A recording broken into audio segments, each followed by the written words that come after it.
Hi, I'm Kevin Harrington, an original shark from the hit TV show Shark Tank. I'm also an investor in a company called Maxx, and Maxx is a disruptor in the roofing industry. Now, beyond being an investor, I'm also a dealer and operate more than 20 territories in Central Florida for Maxx. And with me today is Bobby Wright, head of dealer success inside Maxx. And I bet you're busy as ever because Maxx has disrupted an industry that's been around forever, the roofing industry. Yeah. But let's talk about the opportunity that exists for people out there right now that are looking to get in on the ground floor of something exciting.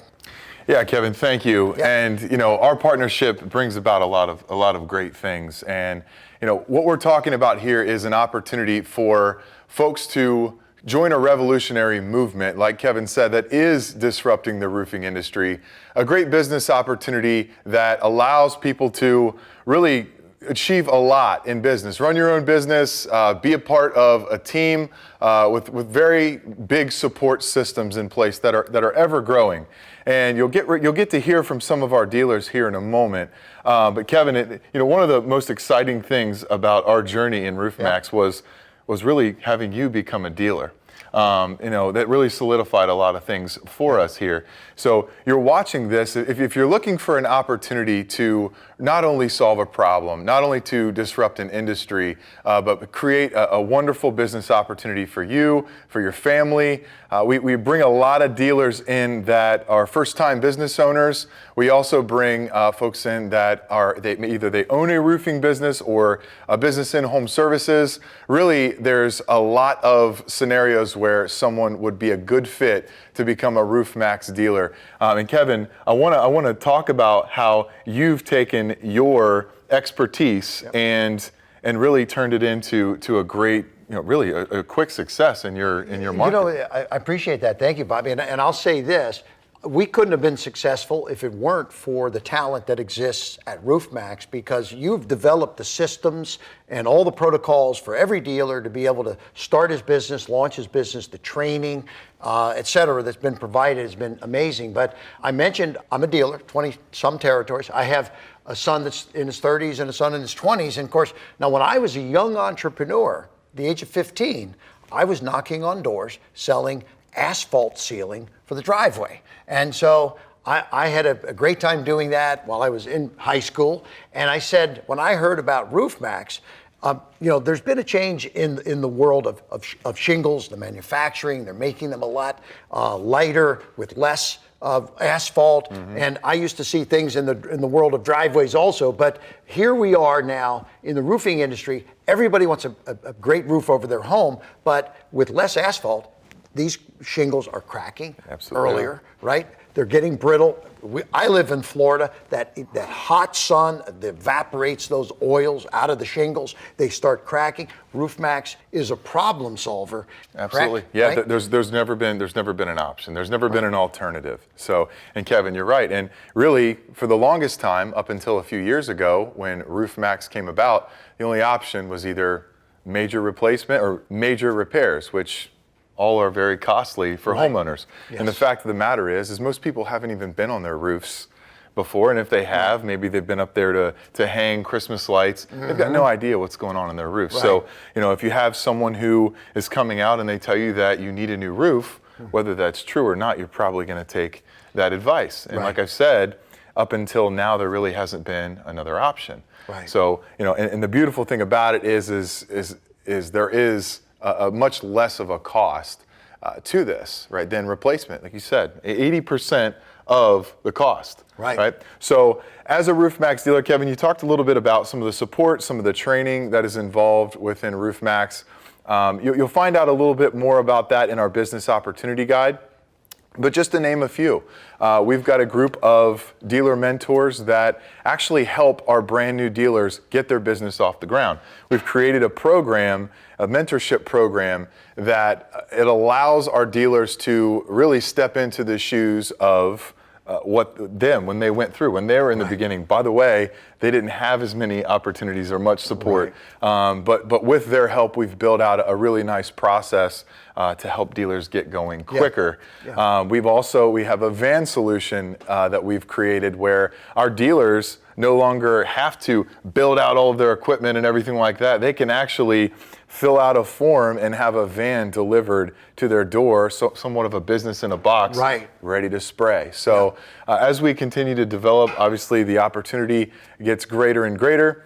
We also have a Facebook group that our dealers come together in and help each other with advice and everything like that. And we have an LMS system that creates training opportunities for technicians to get on and spray roofs, as well as sales training. So as you're considering opportunities to grow, again, to start your own business, I'll tell you what you'll find and what all of our dealers find is that the same recipe that you can insert into any new business applies here with RoofMax. Yes. Our best dealers are folks who are organized, they're entrepreneurial, they have some sales background, not a ton of, you don't need to have a ton of marketing background, but some understanding of marketing. And on that note, Bobby, I think I mentioned that at 15 years old was knocking on doors. That's the only way I could get business back then. But today, as part of my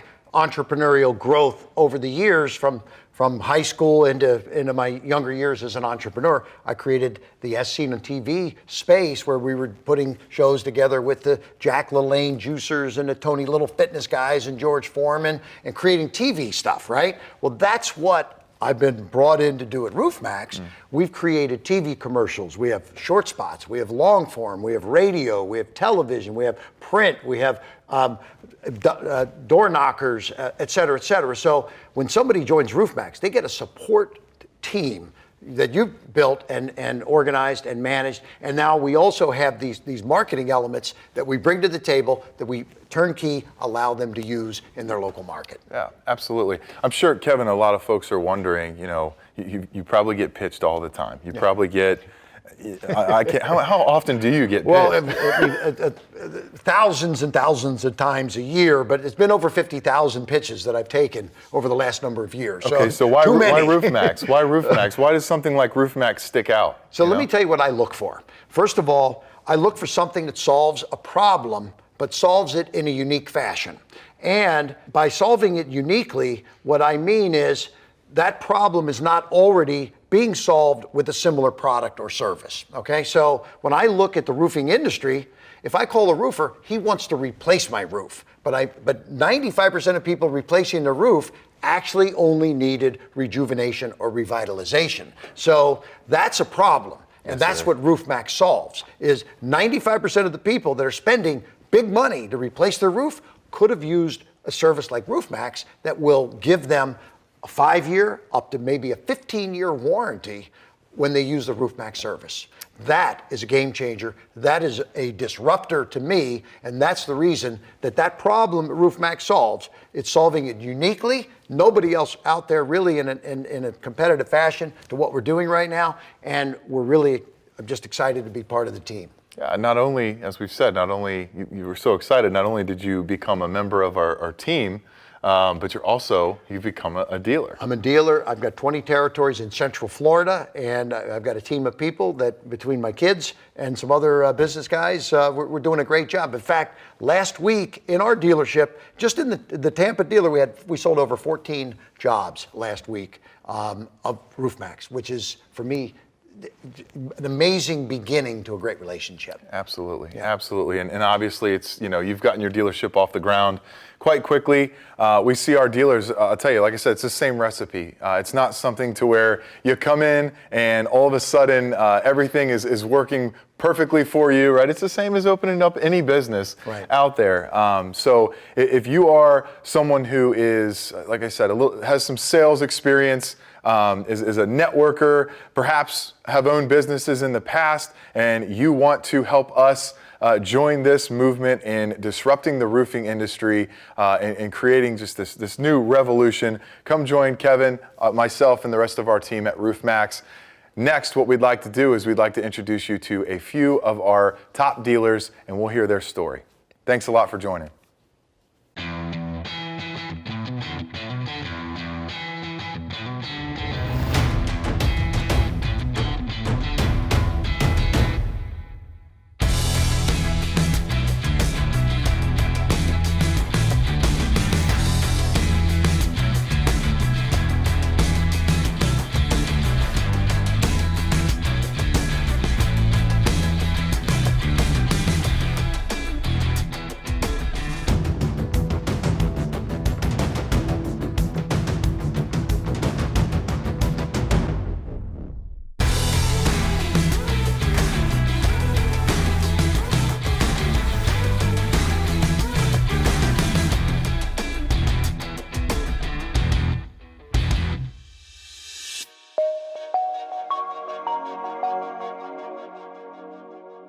So when it comes to the roofing industry, oftentimes what comes after that is a conversation about insurance. I'm here today with one of our dealers down in Alabama, Kenny Robinson. Kenny, you've had to deal quite a bit with insurance lately, haven't you? We have. Back in September, our area was hit with one of the most destructive hurricanes in several years. It wasn't very bad as far as high winds and that kind of stuff, but it was very slow moving. It spent a lot of time. It spent 2 hours, the eye wall passing over our area. And I would say probably 75% of all the roofs in our market were damaged in some capacity by the hurricane. I believe it was estimated somewhere around $5 billion worth of damage is what was done. You're talking about Hurricane Sally. Hurricane Sally, right? Yes. It actually made landfall there in Orange Beach, Alabama, where we're located on September 16th, I believe it was.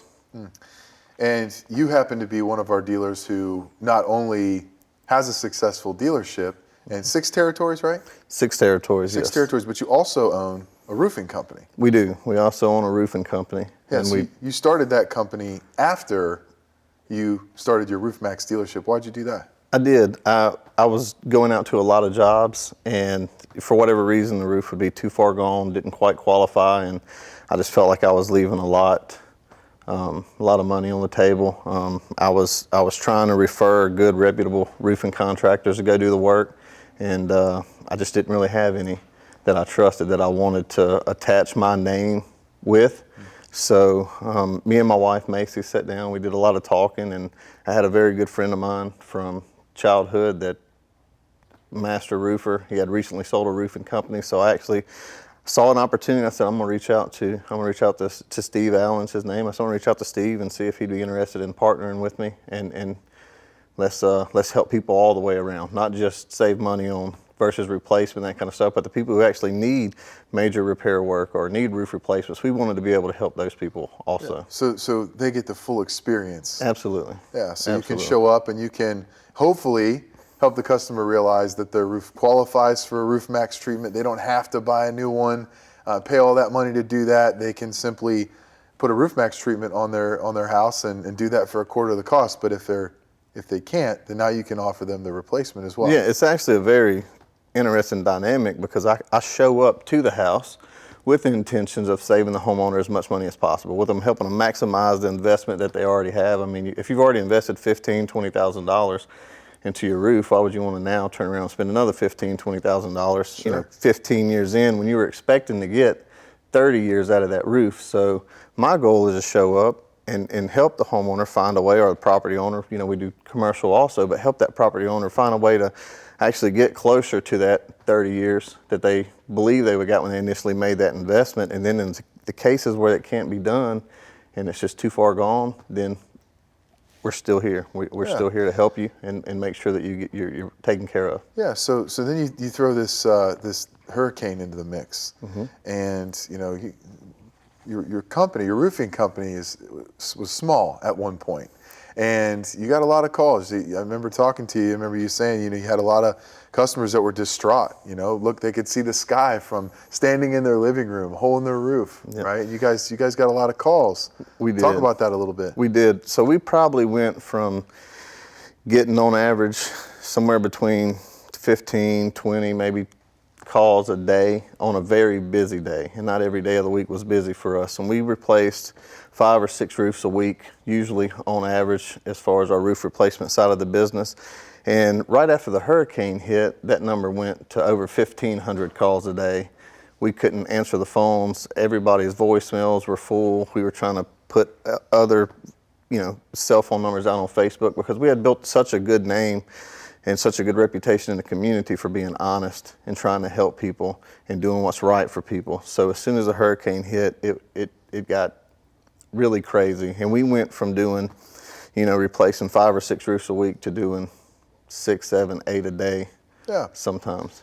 Yeah. So let's talk about how RoofMaxx plays a role into that, because you did have customers that had treatments before the hurricane hit. We did. Right? What was the result of that? I mean, did you hear from those customers? I mean, any experiences that come to mind that? We did. And the important thing I would like to say is, with RoofMaxx being a maintenance product, we've treated over 100 roofs in the area. I don't know the exact number, but prior to the hurricane.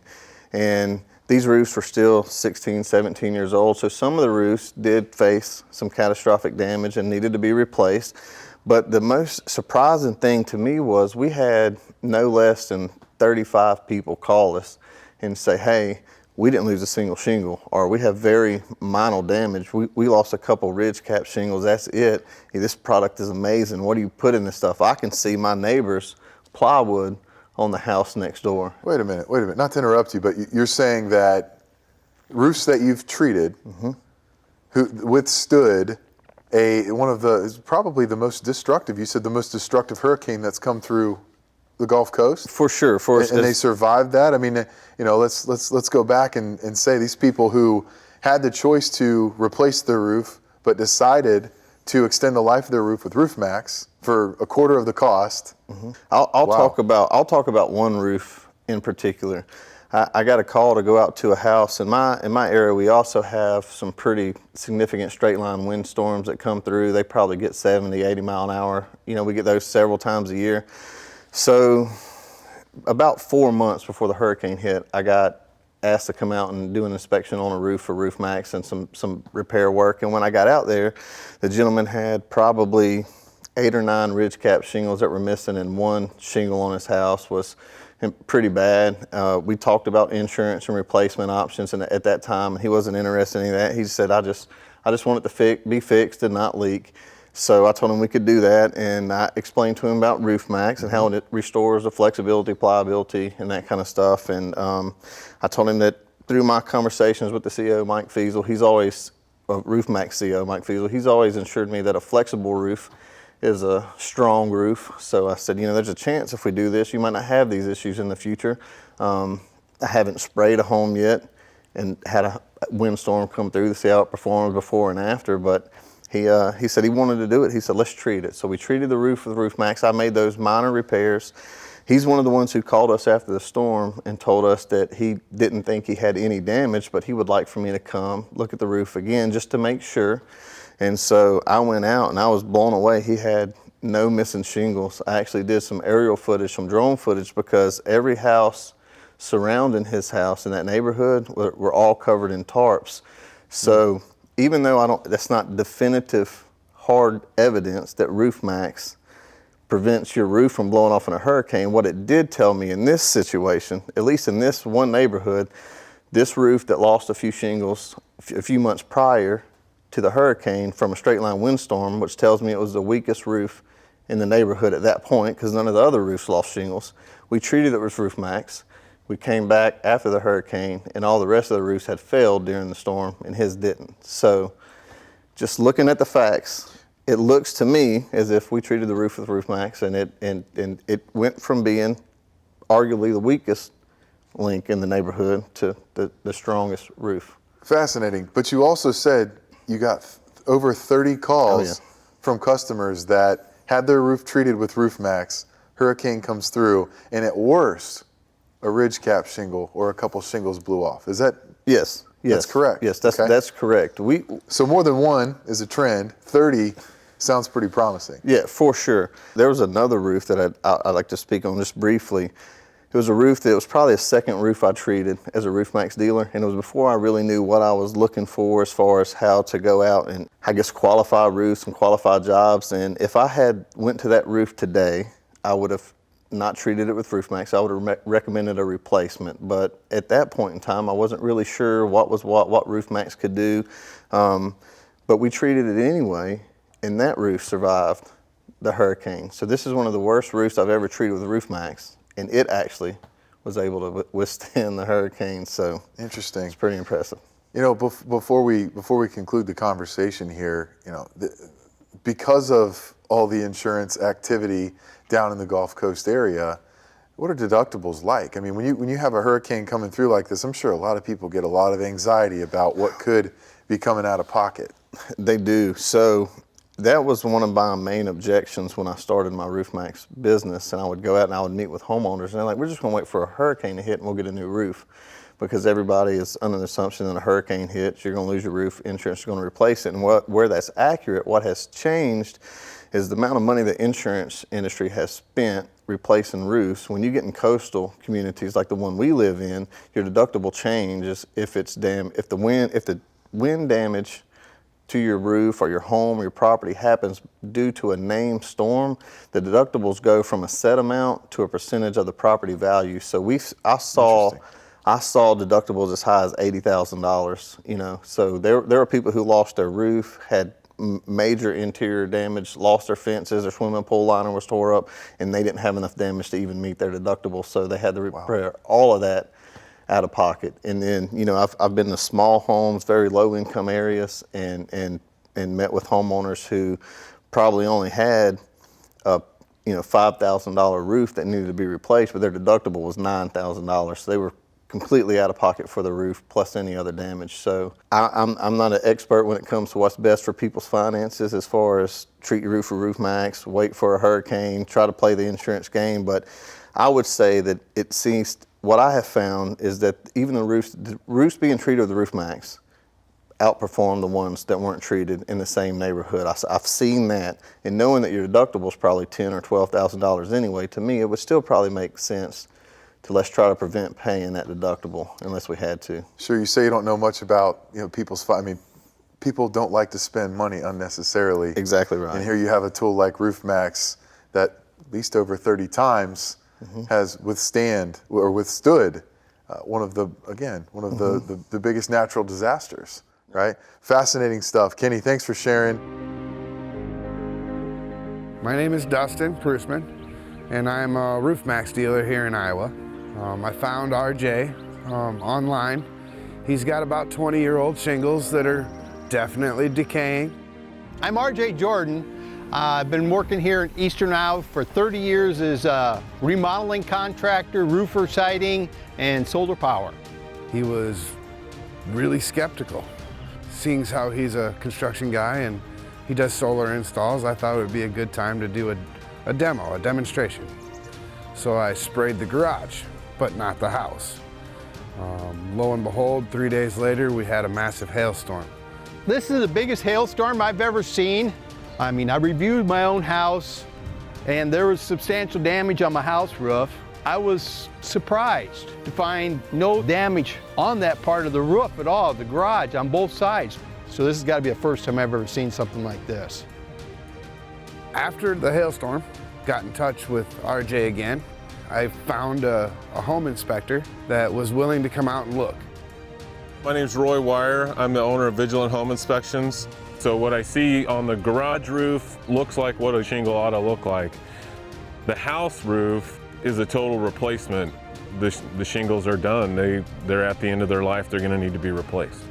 What I've seen with this house really solidified claims that I'd heard about the product.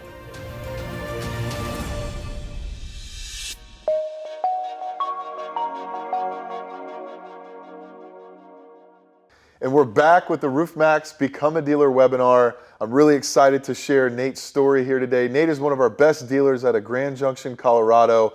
We're going to hear a little bit about his Roof Maxx journey, but we're also going to touch on a topic that I believe Nate really excels at, and it's time management. In fact, most businesses fail due to lack of time management, and we're going to learn today how Nate applies that to his successful Roof Maxx dealership. Nate, great to have you. Thank you, Bobby. So let's real quickly talk about how you found this opportunity and what you thought about it when it first showed up in your life. Came across the opportunity of Roof Maxx, got real excited about the chance to not only save people a lot of money, but also build my own asset of a business for my family moving forward. I was all in. I knew it filled a need in the market and was going to obviously be a large opportunity moving forward. Yeah. So you opened your first dealership. Now, how many territories do you have? I by the have way? 2 territories. 2 territories. Western okay. Colorado. In Western Colorado. And talk a little bit about how you started your business. Well, I actually moved to Western Colorado to the Grand Junction area to start my business.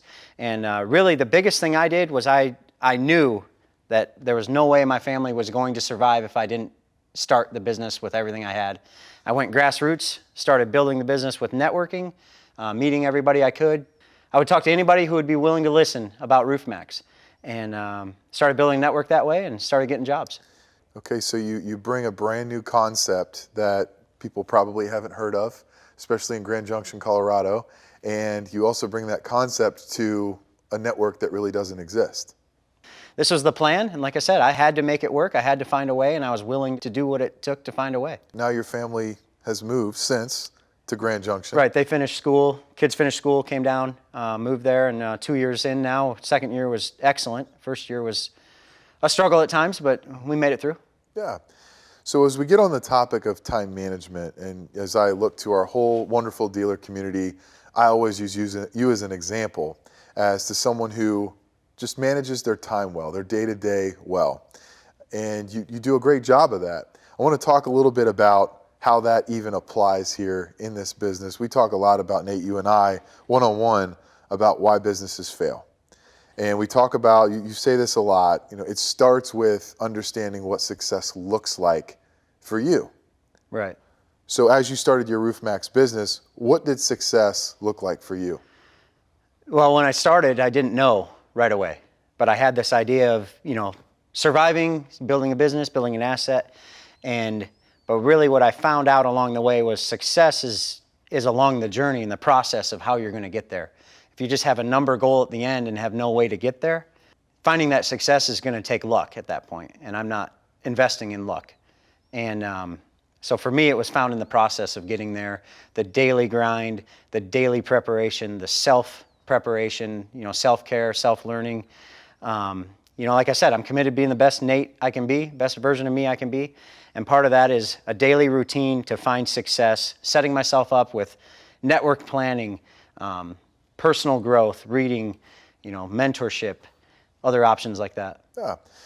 There's one thing that you do very well too that I think is a key to this whole recipe here, and that is keeping your data, knowing your numbers, keeping them in front of you. Most importantly, the numbers that matter most. These folks here that are watching, they've not seen the spreadsheets that you keep, but I want to talk about that a little bit because you're one of those folks that if I were to ask you, hey, how much money did you spend in advertising in October of 2020? You'd be able to tell me right away, right? So you know all your numbers that way. How important has that been in your business? Well, it takes the emotion out of it for me. Anybody can get emotional about stuff they care about, stuff, whatever.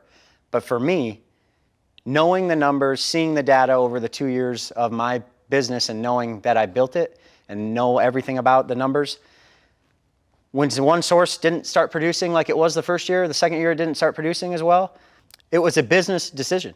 Yeah. Pulled the plug, moved money to another area, and kept going. Yeah. And you're speaking in terms of your marketing, right? So Yes. What was that source of advertising that worked so well that stopped, and then what did you move over to? Well, honestly, it was Facebook. First year, 54% came from Facebook. Second year, started halfway through the year, was just not performing well. Mm-hmm. Too high a customer acquisition cost, too high a lead cost, and pulled the plug. Put more in direct mail. That was working. And that ended up working. And the only way I knew that was by keeping track. Right. And knowing that if I do this, this, and this, I'm going to get results out of the funnel. Yeah, you mentioned this thing called emotion, and those are hot and heavy when it comes to being a business owner. I don't have to tell you that. But you also mentioned that those emotions get removed when you keep track of things. You keep track of your data and you pay attention to that stuff. And you also mentioned that you made a business decision. Think about this. Think about someone who over half of their business is coming from one source and is able to shift gears immediately as soon as that happens no more and take the emotion out of it. Without data, just to reiterate, that doesn't happen. Correct. If you didn't have your data, how long would you have let Facebook run? How much money would you keep pumping into that? Who knows? I mean, what do they say? When's the best day to plant a tree? Yeah. 25 years ago. Right. When's the next best day? Today. Yeah. Make the decision. Yeah. Look at the data, track your data, know what's working, pour more money into it, keep going. Yeah. Find another revenue source. We just went through 2020, right? A pandemic year, unprecedented times, right? Who knows what's going to happen? The future is uncertain, and that creates a lot of challenges for business owners. You just come off a great year, 2019, expecting a huge 2020, and things change. One of those things was making an advertising switch, right, from Facebook to direct mail, and you've probably made several changes since then. But what other challenges did you come across in 2020? Well, everybody knows 2020, the year of the pandemic. That was a major challenge. People holding on to money, not knowing what to do, not knowing what's coming next. And part of that also involved virtual quoting. The biggest thing for me is there's going to be challenges. It's not a question. The question is if you're willing to find a way through them, work together, find a way through them, develop a better plan and a way around them. Yeah, that's great. And 2019, again, was a great year for you. How was 2020 compared to that? Well, 2020, we still hit our goal. It was a 2.5x, and we hit our goal. Even in a pandemic year. Yeah, I guess there was a pandemic. I don't ever say those words, but yeah, the one word. Yeah, even in the pandemic, we hit our goal, 2.5x. And what's really exciting, looking back at 2 years worth of spreadsheets, after the first year I projected I'd have to have a certain amount of leads off of my percentages. What actually ended up happening over 20 was I did 2/3 of the number of leads, but did 2.5x the work out of those projections. Would a lot of that have to do with treating customers the right way and perhaps maybe a little bit of word of mouth? Word of mouth, customer referrals, and the biggest thing is doing what's right every time. If that's for the customer, regardless of what that means. That's how I was brought up. And if you do what's right every time, even when it's hard, you take care of people, do what you said you would do when you said you would do it. Yeah, referrals come around, you build a business that way. Yeah. So what's a regular day like for Nate Anderson? Well, I have 2 kids, little kids. I guess they're not little anymore. I shouldn't say that. They're 15 and 12 now. And so I get up early. Big thing for me is getting up early, having my own time to just reflect. I read books, take a time to get centered, realize that like I'm going to crush it today. And I'm going to start with that because I have a plan to crush it today. And whatever that looks like. I have a lot of meetings, mentorship meetings, meetings with you every week, different meetings across the nation. And then I get out there and I have my own network meetings in my own business every week. Meet with other professionals, provide leads, network together, pass business around, and I get out there and hustle, track down leads to get to assessments, and then stack up sprays at the end of the week usually. Yeah. And then all while that's happening, you're keeping track of every effort and reflecting on how that works.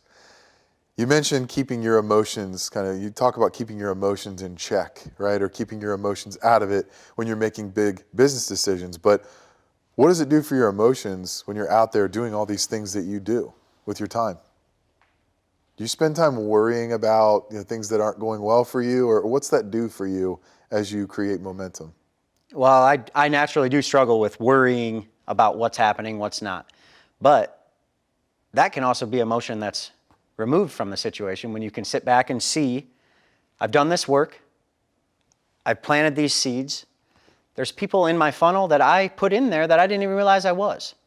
And it's committing to the process of the grassroots along with the paid, doing what's right, asking for reviews, asking for referrals, and that whole process along the way with a plan. There isn't any need for all that worry at the end of the day, but I still do. Yeah, I get that. You probably would a lot more if you didn't manage your time well and if you didn't know your data and you didn't execute. It's true. Yeah. So 2021, here we are. What are your goals this year? So my goals this year is to do about 50% growth. I think 2.5x would be incredible, again, but about 50% growth. We're going to pass my own personal capacity at that point. At this point, I'm still running every lead, spraying every job, taking care of every customer. I'm excited to pass my personal capacity this year and have to hire out some labor, get to hire out some labor, invest in some labor. And yeah, we're going to keep doing what's working, find other ways that will work also, and pave those roads too. Yeah, wonderful. More importantly, what's that mean for your family? What kind of goals does that create for you and your family? Yeah, this year, so long story, but the crash in 8, 9, our business went down. And that hurt us pretty bad in the housing crash. You're talking about your prior business, yeah.